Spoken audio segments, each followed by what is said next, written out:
Okay, this is the historic site of Brown versus Board of Education, which was the school that this was originally a segregated black school, and parents at this school at Monroe Elementary went to the school board and petitioned that Kansas would not have separate but equal schools. They felt like separate but equal was still not the same, that schools needed to be integrated together. Now, one of the things that Kansas was already doing at the time was their junior high and high school were already combined.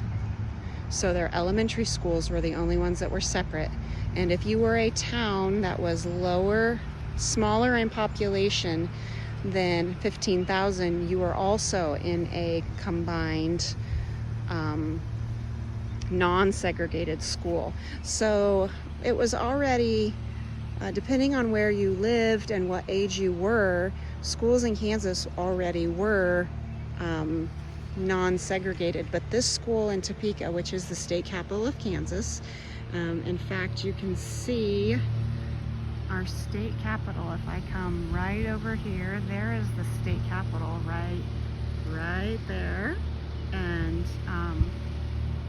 so these parents petitioned the school board and went all the way to the Supreme Court that we would not segregate the school anymore, and that these children would be able to go wherever they lived based on their boundary lines, not based on their colors. So this is a National Historic Site, so you can get your passport stamp here. And there is also a mural that they have down here representing, just cultures through the city and the state of Kansas.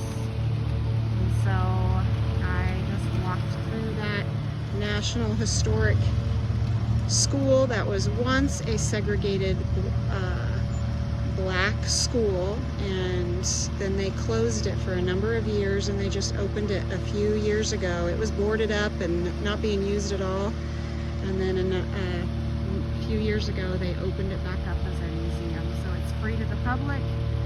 It's free to come in and tour. They'll show you a kindergarten classroom, their auditorium, and you can kind of walk around and see what it was like. But thanks for our tour today.